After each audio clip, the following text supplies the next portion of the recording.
I've said this a few times and I'm going to repeat myself right now.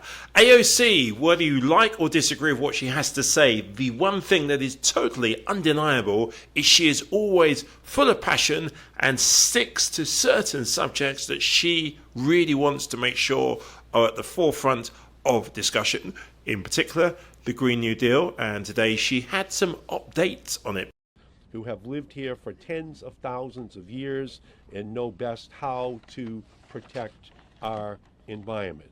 And we're celebrating this introduction of the Green New Deal 5 years ago, and we're committing ourselves to work even harder for the next 5 years so that we double the progress which we have made, and we are absolutely committed to accomplishing that goal. We have tremendous leaders in the House and Senate who are going to be speaking here today, as well as all of the national organizations who have put all of their efforts behind the Green New Deal for these past 5 years. So it was in February of 2019 that Congresswoman Ocasio-Cortez and I gathered here with our partners and said that Washington had to be braver and bigger and act more boldly than it had ever done before to fight the climate crisis. We needed a Green New Deal, a 10-year mobilization for jobs and justice and climate. And so we built it in Los Angeles, in Boston, in Cambridge, in New York City, in Europe. Green New Deals were introduced. We introduced the Green New Deal for public housing, the Green New Deal for public schools, the Green New Deal for health, the Green New Deal for cities. Congresswoman Ocasio-Cortez and I introduced the Civilian Climate Corps to engage our young people in living wage jobs to help save the planet. And now we have an American Climate Corps that President Biden has announced to mobilize and train a diverse generation of 20,000 young people, service members fighting the climate crisis across our country. And the Climate Corps is 2.5 times bigger than the Peace Corps. That is a victory for the Green New Deal and for all of the young people who demanded change. And we passed the largest climate and environmental justice bill in history. And now the Inflation Reduction Act is investing hundreds of millions of dollars across our country to transform our energy system. And that all happened because of the Green New Deal. But we're here today because the Green New Deal is everywhere. This fight for a livable future was fought for and by all of us, all workers, all ages, all communities, especially black, brown, indigenous communities that are most at risk from the climate, the health, the economic, and racial injustice crises which we face. We needed solidarity, not solitary action. Since that day, in February of 2019, our country has been through times of great difficulty. Our communities have been devastated by the COVID pandemic. We march for racial justice in the face of brutality. Workers around the country saw CEOs' salaries grow while their jobs got cut.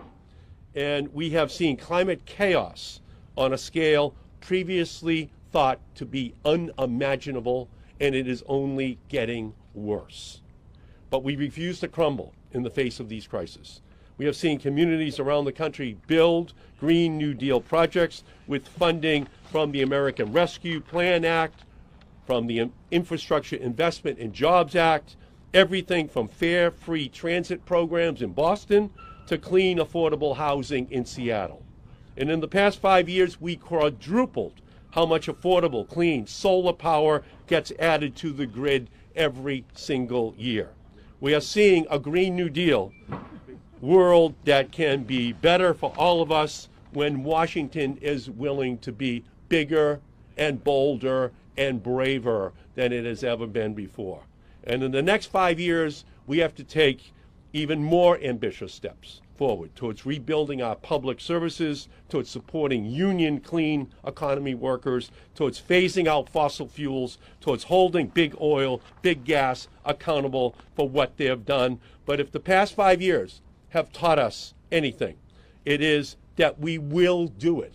We will win, and we will do it together. And that is the only way that we will win. So that is what we're celebrating today, the progress that we've made, but also the commitment that we're making to an even better future as we fight together to secure that future. So let me turn now and recognize my great partner for the past 5 years, Congresswoman Alexandria Ocasio-Cortez. Thank you so much. Thank you so much, Senator Markey. What an incredible, amazing day. 5 years ago, we introduced a 10-year vision for social and ecological transformation big enough to save our planet, the Green New Deal. It was laid out on 3 core principles to transform how the United States approached climate policy. The first was to dramatically accelerate the timeline for decarbonizing the U.S. economy.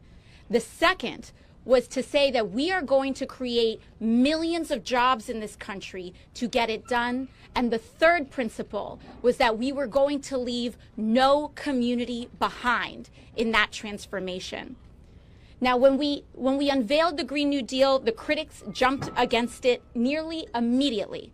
They said it was an impossible dream, too impractical, and not serious enough.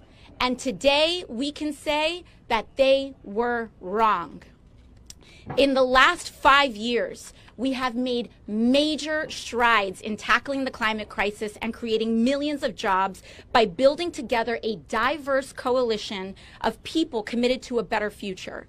From community organizers and frontline climate activists to labor organizers and everyday working people, we are winning with a movement that rejects a dystopian future left to us and is committed to building a new one. It was Green New Deal organizing across the country that paved the way for the Inflation Reduction Act, the largest ever federal investment in U.S. history to tackle the climate crisis and invest in a clean energy economy. This is a $369 billion investment that will create 9 million new jobs with public investments in renewable energy, transportation, manufacturing, public lands, and more, and that is just the down payment. It was Green New Deal organizing that paved the way for that to get done. We should not settle for anything less than transforming our society and economy for the better to save our planet. That means transitioning to 100% clean and renewable energy, ending fossil fuels, revitalizing our public services like healthcare and education, and taxing billionaires and polluters to tackle the systemic inequality that got us here in the first place. 5 years in, we understand more than ever of what we stand to lose. We are watching in real time the destabilizing effects of a deeply unequal and fossil fuel dependent global economy. We see natural disasters at unimaginable scales, the fracturing of our social safety nets in the face of a global pandemic, and our tax dollars paying for war after war and tax cut after tax cut, while our healthcare and housing are increasingly out of reach here at home. We know that this is all to the benefit of powerful corporations and the very wealthy few who stand to profit from squeezing the people of this country and the planet to the very brink. This moment is not just a crisis for our planet. It is turning into a crisis for our economy and our democracy. Abroad, authoritarians use this opportunity to rise to power, and here at home, they are knocking at the gates. But we know there is a better way. The time is now to create sustainable prosperity for all, not just the very few. And in transitioning to a clean economy, we can create millions of jobs in construction, manufacturing, education, engineering, and beyond. And we have already started. We can tackle the environmental injustices of communities poisoned by toxic exposure and polluted air and water. We can build housing that's actually affordable for everyday Americans and raise the standards of life and labor to fight for guaranteed health care and expanded caregiving for all who need it. The powerful say it's impossible. Don't listen to them. It's not only possible, but we have already started to win. With organized labor, the movement has won historic contracts for the United Auto Workers, the Teamsters, and others. Through bold climate action, climate protectors successfully convinced President Biden just recently to pause all new approvals for liquid natural gas export products. That just happened. And through youth action, we've won an American Climate Corps. And by bringing forgotten communities into the fold, we have elected Green New Deal champions across Congress, state houses, city councils, and state legislatures across the country, all of whom reject fossil fuel lobbyist money. All of this was unthinkable 5 years ago, and all of it is done. To celebrate the momentous steps we have taken and to refocus on even bigger steps we have yet to take, Senator Markey and I are very proud to be unveiling a 5-year report on the Green New Deal.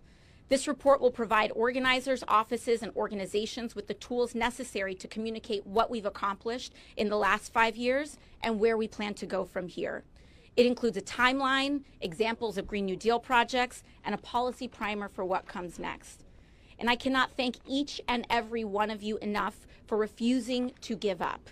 We have no choice but to win this fight. And it is our insistence on a better future that will make it so. That's why the next decade of the Green New Deal is not only necessary, but far more possible than ever before. The world we are fighting for is right here. And we work to grow it every time we replace fear and isolation with solidarity and action, along with love for our fellow Americans, global community, and the planet. So we're here to say, join us for the next few years and the next chapter of the Green New Deal, and let's finish the job. Thank you, everybody. And up next, we will call up Brandon Mancilla, Director of Region 9A of the UAW. Come on up. Thank you. All right. Hello, everyone. I'm Brandon Mancilla, the Director of Region 9A, covering New England, New York, and Puerto Rico of the United Auto Workers International Union. I want to start off by thanking Senator Markey and Representative Ocasio-Cortez for their leadership on the Green New Deal. We are proud to have these two champions of labor represent our members in Region 9A of the UAW. We're also proud to have supported the effort in New York to pass the Build Public Renewables Act this past year, and we were successful in doing so. As the UAW, you can count on us to continue organizing for a worker-powered transition to a green economy. The UAW is here today to not only celebrate the anniversary of this historic achievement, the Green New Deal's launch, but to highlight the role of labor in this fight and give you a sense of what we see as the way forward. A livable and sustainable planet is only possible if working class communities are able to live a sustainable life in it. For the Green New Deal to live up to its historical reference point, the New Deal, it needs to not only push for impressive investments in a transition to a green economy, which is what we're doing and seeing, but it has to unleash the power of working people to organize, just as they did in the 1930s and the 1940s. The UAW is committed to a future in which the labor movement organizes millions of unorganized workers and also secures a just transition to a new green economy. We don't want a green economy that only benefits the 1% and a handful of billionaires. The same people, by the way, who are responsible for the climate crisis that we find ourselves in the first place. Working class people are tired of footing the bill for climate change, and now is the time for us to stand up. Last year, the UAW led a historic stand-up strike. We struck the big three American auto companies all at once for the first time in our history. We told the companies that record profit meant record contracts, and we won.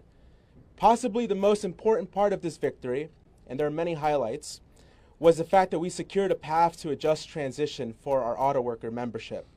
We were able to save our future and ensure that auto jobs, whether they're assembling traditional ICE vehicles or the future EV vehicles, that work will be UAW members' work. The transition to electric vehicles and the battery work that is required to power the EVs is going to be in our master agreement. So let me give you a concrete example of what the just transition looks like in practice. In 2019, and you might know this story, General Motors shut down the Lordstown assembly plant in Ohio, which devastated an entire community. Workers were forced to make life-shattering decisions, and our government at the time abandoned them. Now think about this past year during our stand-up strike.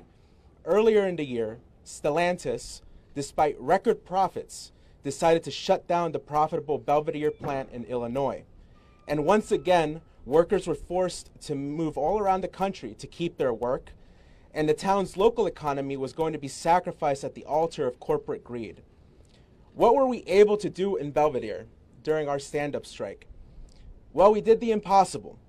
We not only reopened the assembly plant, something that unions are not supposed to do anymore, and not only that, we were also able to secure a new battery plant investment in Belvidere. So this is what the just transition and the Green New Deal looks like when labor leads, when worker justice instead of corporate profit is the priority. The climate crisis is the greatest fundamental threat to humanity. The Green New Deal makes it an opportunity to reimagine a better world. As UAW, we know we must fight for that future. So we're asking for the labor movement to prepare for May Day 2028, not only for strong contracts, not only to improve our quality of life and our cost of living, but for our members' future, for the future of the working class, and for the future of our planet.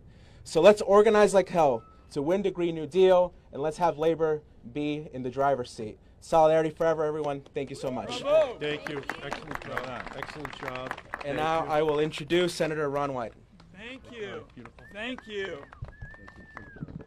5 years ago, we came out here and said that the broken down, busted, fossil fuel rewarding tax code ought to be thrown in the garbage can. Now everybody said, yeah, fat chance.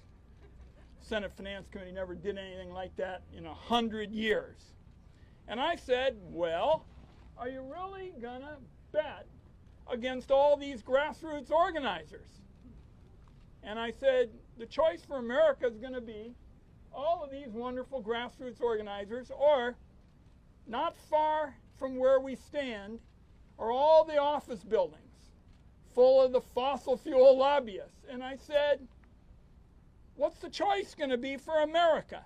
Is it going to be these young people, or is it going to be those folks up in the fossil fuel lobby offices?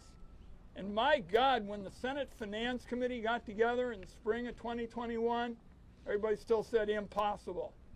The lobbyists were sending out tweets and emails and grassroots, grass turf campaigns, so to speak, and nobody thought it could happen.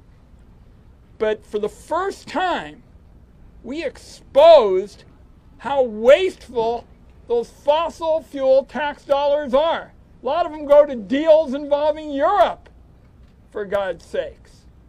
And so by the end of spring of 2021, we did, as the Congresswoman said, launched out of the Senate Finance Committee.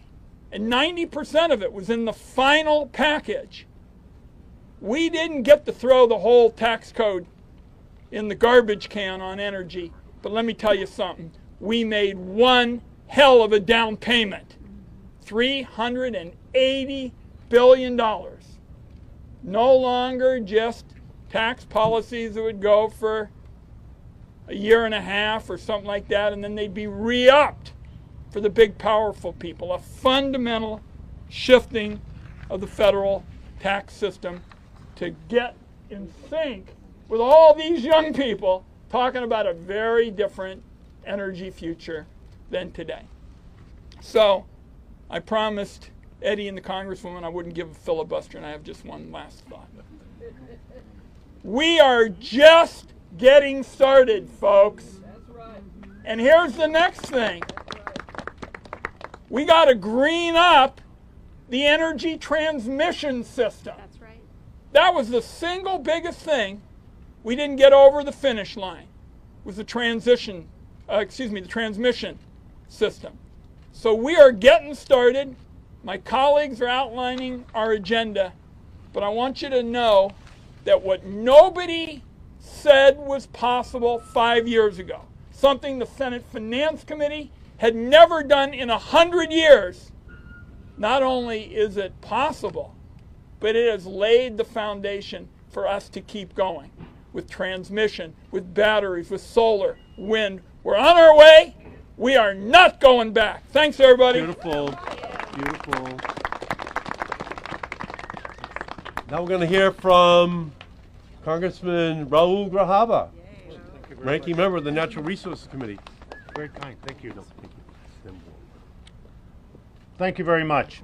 And I want to thank my colleague from the House of Representatives, Congresswoman Ocasio-Cortez. Thank you very much for her leadership and the intensity and intelligence that she's brought to the House of Representatives.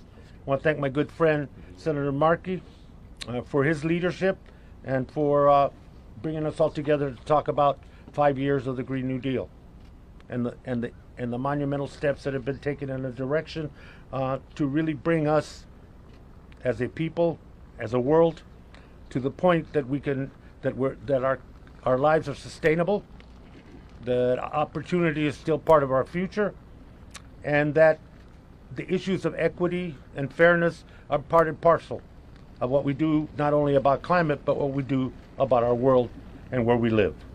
And I want to say that momentum is important. And right now we're in the midst of holding on to what we've gained. And in that process, it's the same opposition. That hasn't changed. Neither have the tactics. And as we go forward in that, holding on to what we have, and making sure that we have a foundation going forward to build on the Green New Deal, to build on 5 years, to codify into law the protections and the laws that will keep us in that transition and in that direction. Since I got to Congress, I became a granddaddy. I have 5 little grandkids. I don't have them, but you know what I mean.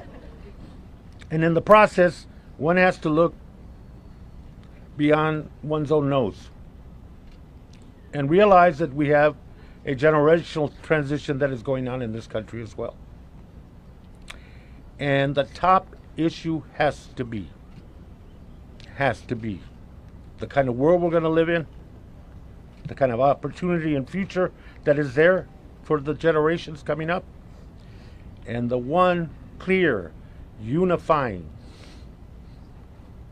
issue and challenge that faces us is climate justice, and a sustainable world.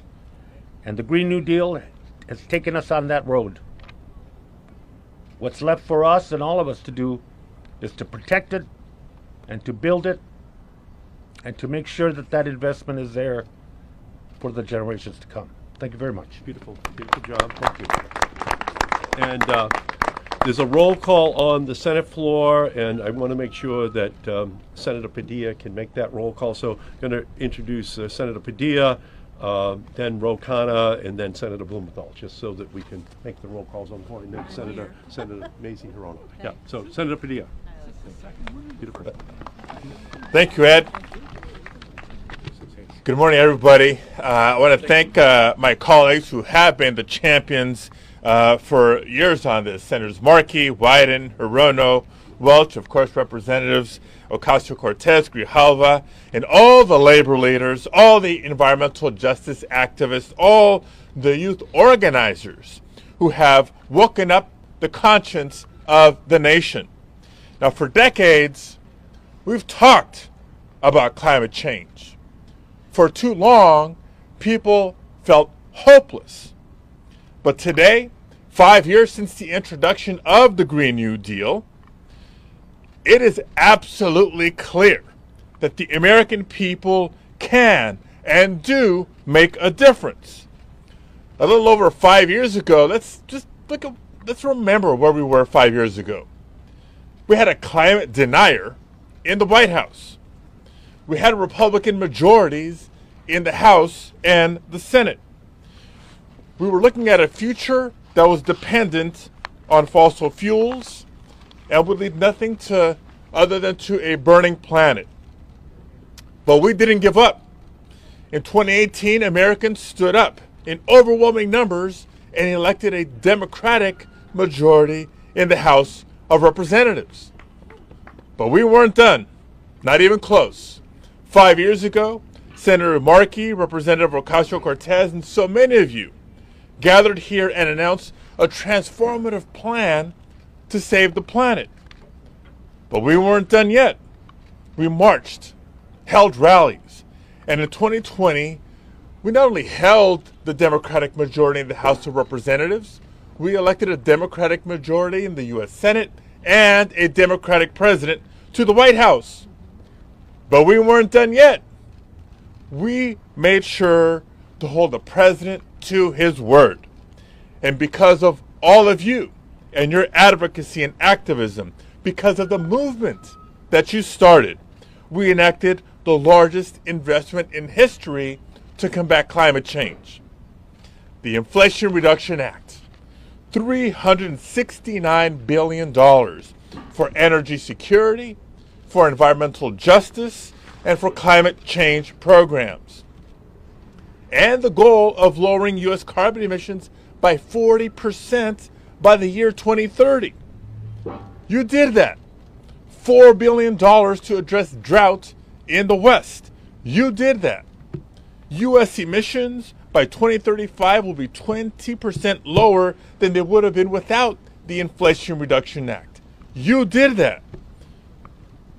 It's a hell of a start.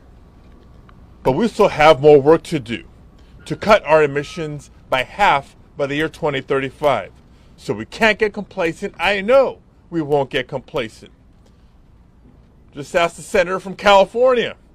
California's been a leader in the fight against climate change, and we still face a crisis. A year ago, I was working hard to help communities recover from 30 atmospheric rivers that hit the Golden State. And as we speak, yet another deadly storm is battering the state of California. 8 of the top 10 largest wildfires in history have ravaged California in just the last 7 years. And across the country, weather and climate disasters have cost us nearly $93 billion in damages. Meanwhile, Republican leaders threaten to roll back our progress. So no, the fight is not over yet. We haven't given up. We're not going to give up. We're going to keep working, and we're going to need your voices and your advocacy to continue so that in 5 years, we know that we'll be continuing to make a difference. Thank you very much. Yes, thank you. Thank you, Senator Padilla. Now we're going to hear from Congressman Ro Khanna, the original. I'm pleased to follow my great home state senator, Senator Padilla from California. I want to really thank Representative Ocasio-Cortez for her vision and boldness, and Senator Markey for his guts and courage in introducing the Green New Deal. I also want to recognize Senator Wyden for his brilliant leadership on the Inflation Reduction Act. Look, the Green New Deal was about more than just the climate and jobs. In my view, it gave this country a sense of common purpose again.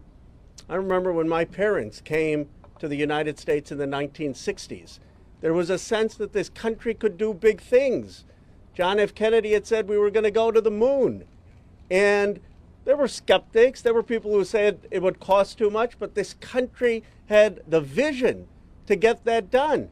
And by the way, that's what led to the purchase of microprocessors that spawned the entire Silicon Valley. Would not have happened if we had not gone to the moon. Silicon Valley would not have happened.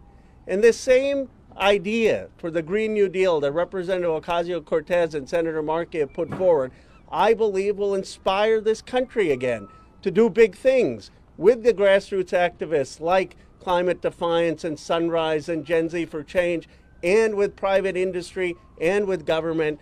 It is one of the most proud initiatives that I've been part of, and I thank them again for leading it. Beautiful. Thank you, Ron. Thank you. Next, Senator Dick Blumenthal from Connecticut. Thank you. I want to join in thanking Representative Ocasio-Cortez and Senator Markey, two great leaders who have really stood up and spoken out and led America. But most important, I want to thank the unions who are here, who have led working men and women to understand that climate change is an existential threat to them, and combating it can create more jobs and better jobs so that we can all be in it together. You know, every single American ought to be part of an American Climate Corps. We all ought to be part of this movement. And it's no longer just a group of people. It's no longer just a part of a political party. It is a movement because of the Green New Deal.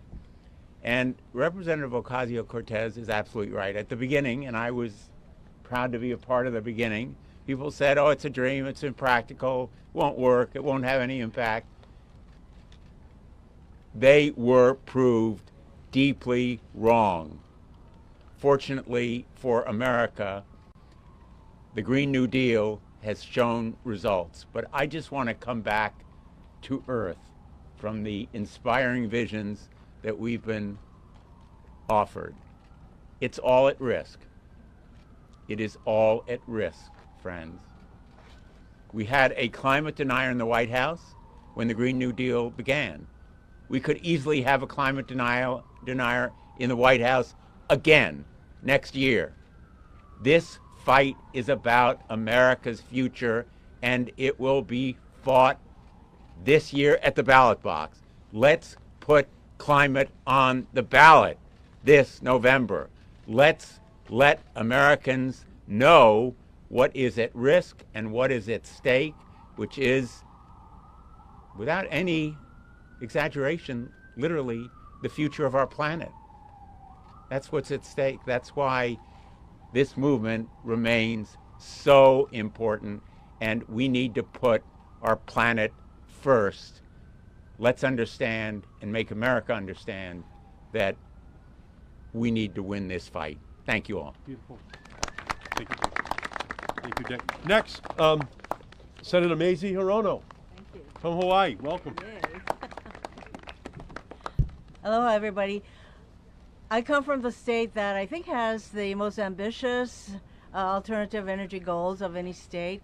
We want to be totally fossil fuel free by 2045. And when you put out an ambitious goal like that, private sector investments will follow, as it has and continues to in Hawaii.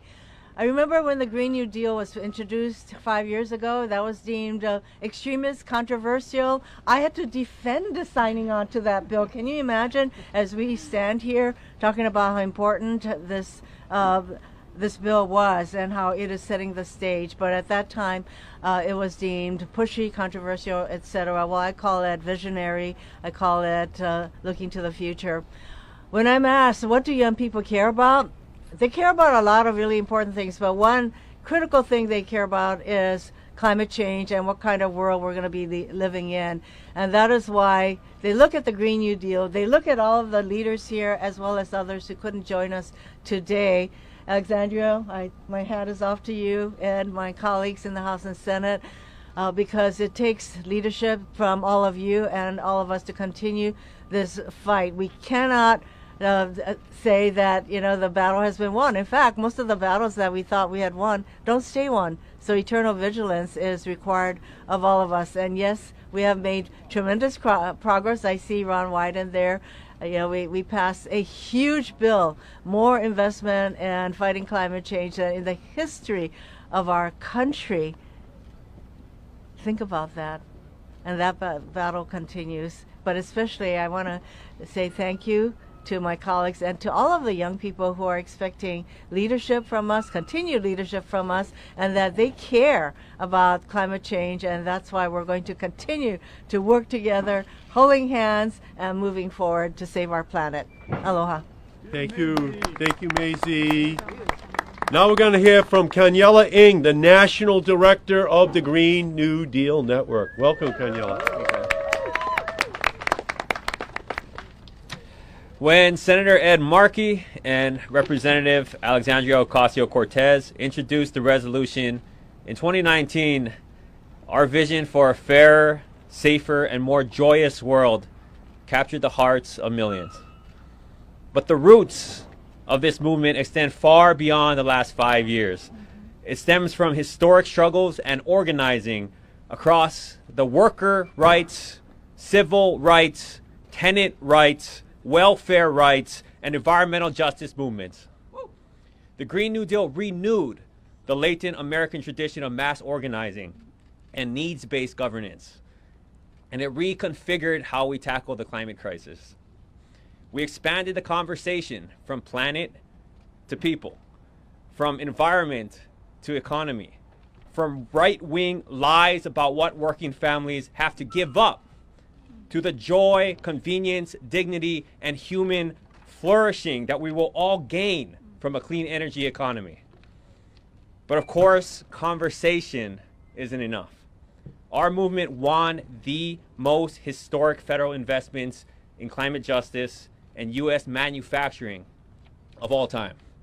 At the state and local level, just this year, fueled by the Inflation Reduction Act, we passed Green New Deal policies like the 100% Clean Energy Plan in Minnesota, the Renewable Energy Grant Fund in Alaska, the Climate Resiliency Package in Oregon, and the historic Build Public Renewables Act in New York.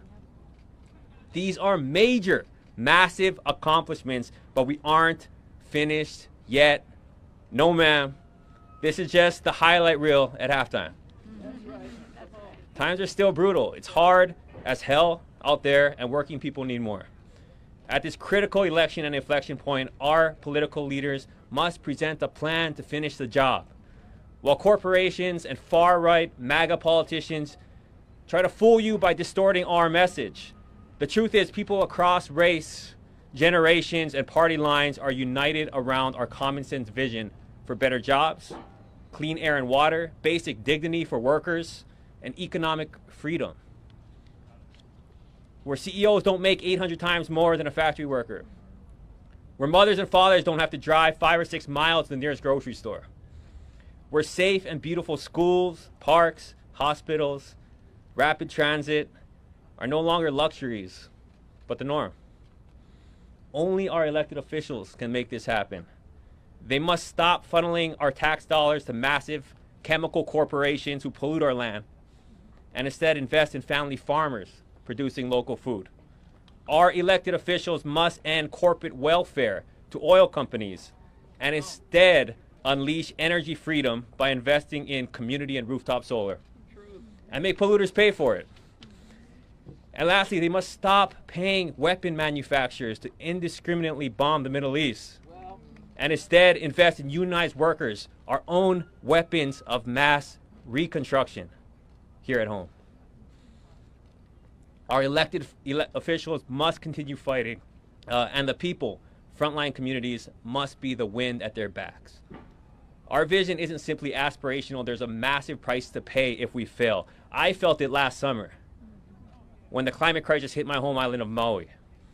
An unnatural disaster coincided with neglect by our corporate utility, generations of colonial land management, and Lahaina, Maui burned like a tinderbox.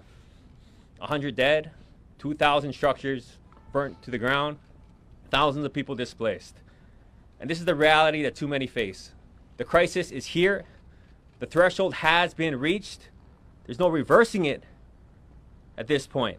But the choice today is whether we're willing to move as quickly as possible to save and empower the most people we can. Will we be grieving, or will we have something to celebrate at the 10-year anniversary of the Green New Deal? I believe we will. So I call out to all who still believe in humanity to join us. Join us at the Green New Deal Network. There's lots of work ahead, this election and beyond, knocking on doors, testifying, taking direct action, conducting millions of conversations, and building ourselves up as leaders. We won't stop building armies and institutions of goodness, and together we will win. Aloha, malama pono. Beautiful. Thank you, Kanyala. Now, again, organized labor's in the house. Judith Howell from the Service Employees International Union, Local 32BJ. 32BJ. So thank you. Thank you. BJ. Yeah. Wearing the purple today. Unions for all. That's right. Unions for all workers. That's right. Unions for all workers, because to have the right and the choice to bargain collectively raises lives for all workers. Okay? Good jobs build strong communities. I don't wear it on my head. I wear it in my heart. I am a security officer in downtown DC office buildings. I take care of the properties when nobody else is there. I see our essential workers come to clean, come to take care of the place. I see our essential workers in the hospitals. I see our essential workers at the airports. These are my brothers and sisters, the service workers. So I'm a proud member of SEIU 32BJ. And it's no surprise that we were the first, very first union to endorse the Green New Deal. I'm here today because since the introduction of the Green New Deal 5 years ago, my union has fought both for massive investments into green, clean energy and to greatly reduce our dependence on fossil fuels. Do you see these ads now? And or hell no. Fossil fuels have got to go.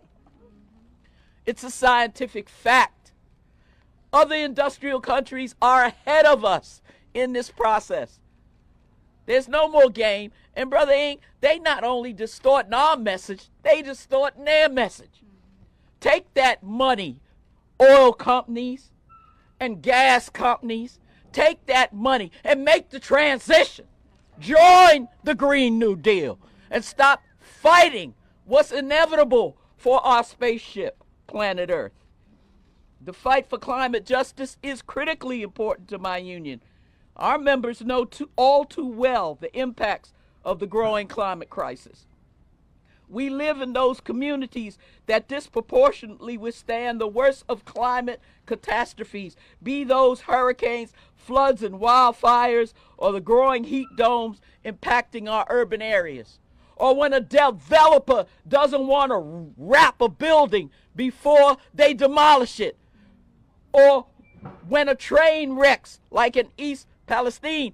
Hey, pollution is made worse by climate change, and climate change is made worse by pollution. Moreover, our members work in those jobs that require us to often be the first and second level responders to crises. We believe that working people can and must be a part of the process of reversing climate change. Through massive investment, there exists the opportunity to create good, family-sustaining jobs with union representation. And there will be a place for oil, gas, and coal workers to be retrained and get some of those millions of jobs that will be existing in water, wind, steam, and solar. Don't fall for the okie dokie. The Biden administration has made great strides through the Inflation Reduction Act to address both investment into clean energy and climate resilience while supporting the creation of good jobs. We can and we must go further. We need to realize the dream of the Green New Deal with ongoing larger investments to build the clean energy economy. Assure that good jobs are being created, not just for those building the infrastructure and new manufacturing plants, but also for those who will work in those facilities. And critically important, we will not reduce emissions at the needed pace and scale solely through building out the clean New Deal economy. We must also reduce our dependence on fossil fuels at every level. There's only two kinds of elected officials. They are politicians and they are public servants. Who do you want in office on every level? From city council, from judge, from dog catcher, to the highest levels of American government. You make your choice. Don't get halfway down the ballot and you don't know who you voting for. We must responsibly slow the extraction and usage of fossil fuels, and while doing that, assure that those workers in those industries are able to transition and provide for themselves and their families with dignity, and assure that their communities remain viable, as my brother from the UAW has been able to achieve and he spoke to you about. Look, I'm proud to be a member of my union, and I'm proud my union was an early endorser of Green New Deal. And I say we must keep going to reach the dream of the Green New Deal, a dream that must become a reality if we are to save ourselves, if we are to save our families, our communities, and our only sure spaceship, planet Earth. Wow. Excellent. Fantastic. Fantastic. And okay,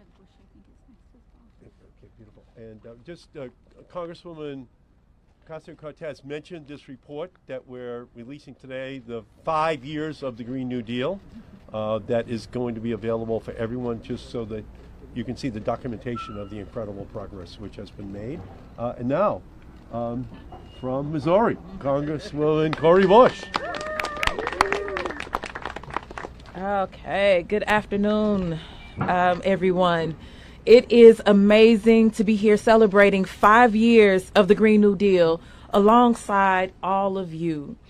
A special thank you, of course, to Senator Markey and to Congresswoman Ocasio-Cortez for all your work in championing this urgent need for a just and equitable climate action.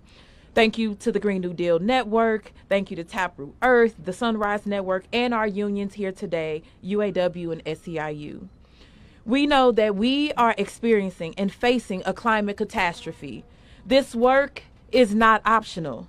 I would like every person here, every organizer, every union worker, every climate champion who made this 5 years possible to take a moment to acknowledge just how far this movement has come and to reflect on the historic achievements that we have made along the way.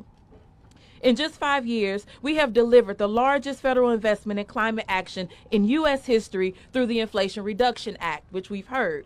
And I'm proud that this historic legislation included the passage of Senator Markey and my Environmental Justice Mapping and Data Collection Act, which authorizes funding for research on the environmental and climate harms on communities disproportionately impacted by the climate crisis. This alone is a massive step forward in the name of environmental justice.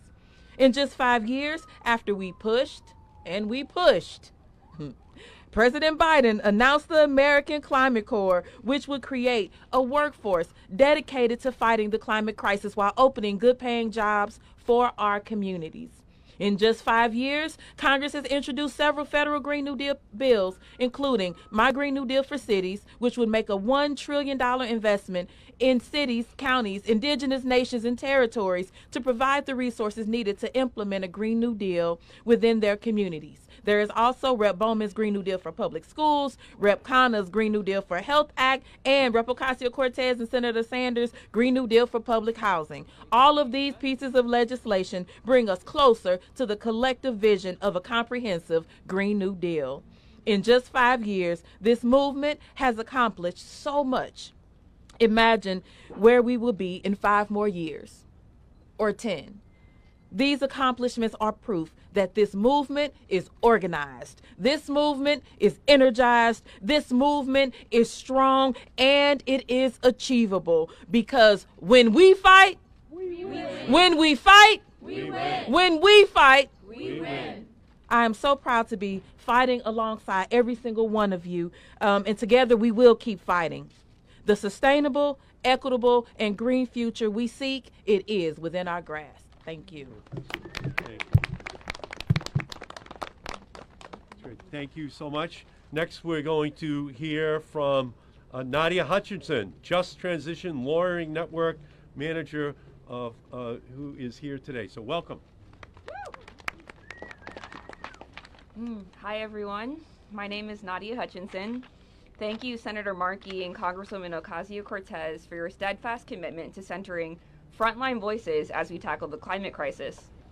I also want to uplift in spirit movement ancestors who, through their steadfast commitment to the betterment of their communities and the earth, created the foundation for the wins we celebrate today. We sadly have lost too many of our movement ancestors too soon due to the pitfalls of fossil fuel extraction. I am the Just Transition Lawyering Network Manager at Taproot Earth. I live in Baltimore, Maryland, a historically segregated city facing environmental injustice. As we struggle to breathe clean air and fight against the continued permitting of dangerous coal facilities, where trains of extraction bring coal from the Appalachian Mountains through my community. The Green New Deal is a legislative response to years of frontline organizing and demands to the climate crisis. In the wake of Hurricane Katrina and the BP oil drilling disaster, the Gulf South to Appalachia has been at the forefront of designing a just transition. For more than a decade, grassroots frontline organizations across the Gulf South and Appalachia collectively envisioned a world where those in the front lines of climate crisis create the solutions. A world in which communities steward our land, water, and energy while repairing the harms of our current system. Over the 5 years since the Green New Deal resolution was introduced, the front lines have fought and won huge wins. Historic amounts and infusion of funding for environmental and climate justice programs, a proliferation of community land trusts, the rematriation of the land by indigenous leaders through community management and land back, the growth of community-owned solar projects and microgrids, and an awakening within young people to join and lead this movement. This is a time for excitement, but we cannot move with such haste that we leave behind the communities who fought for these wins from the beginning. Nor can we support false solutions that extend the life of fossil fuels. The Green New Deal must be accountable to communities, not corporations. We must put the front lines first. Amid the crisis of this moment, the front lines have dared to ask, how can we build a world where we can live, rest, and thrive in the places that we love? The Green New Deal is only a success if it is rooted in the solutions, voices, and power of the front lines. While we celebrate 5 years of the Green New Deal resolution today, in the front lines, we came together last year to celebrate 10 years of movement organizing and power. Together, we said, 10 years, no sleep, our roots run deep. May we be rooted in Black liberation. May we be rooted in indigenous sovereignty. We will be rooted in environmental justice and climate justice. Thank you. Fabulous. Great job. Next, we're going to hear from Michelle Weinling, Political Director of the Sunrise Movement. Beautiful. Hi, everyone. Today is one of those days where I know all of us here are feeling a huge mix of pride and also so much urgency. I am so proud to stand up here with the movement leaders, with union leaders, with members of Congress who continuously stand up for an investment in our communities and to fight the climate crisis with everything we have. This moment means so much to me.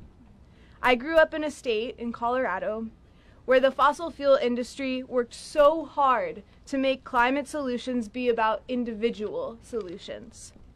No water? Take a shorter shower. Dirty air? Maybe ride your bike some more. Shut down the oil refinery that's dropping yellow ash on working families' homes? Never. Every year, wildfires in my home destroy lives. Summer days come with air so toxic that you can't go outside. Children go to school across from fracking sites where the chemicals seep into the water supply. I found Sunrise Movement, and in it, I found a movement for thousands of young people to organize together to demand better. Where my Gen Z folks at? What's up? Look at what we've done with all of this collective power.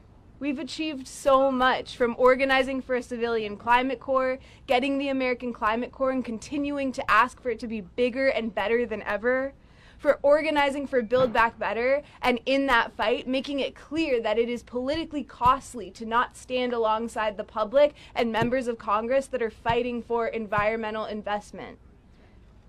Look at what we just did a week and a half ago with the Biden administration halting future LNG projects, from the incredible organizing like with Taproots and others. There is a shift in power, and we are seeing the youth vote determine what kind of things people in office fight for. Every single young person here and across the country needs to know that we deserve better, and together we can get better. When we began this campaign, all of us were talking about our futures. I held a banner at my first action that said 12 years. Now we're seeing this crisis every single present moment. Each day that passes without a Green New Deal, thousands of people experience the physical and economic destruction of climate disasters. While I say these very words, friends in California are without power, they've been evacuated from their homes, and they can't even walk through their neighborhoods because flooding is so bad. A Green New Deal would rebuild resilient communities and keep people safe. We are so far from done.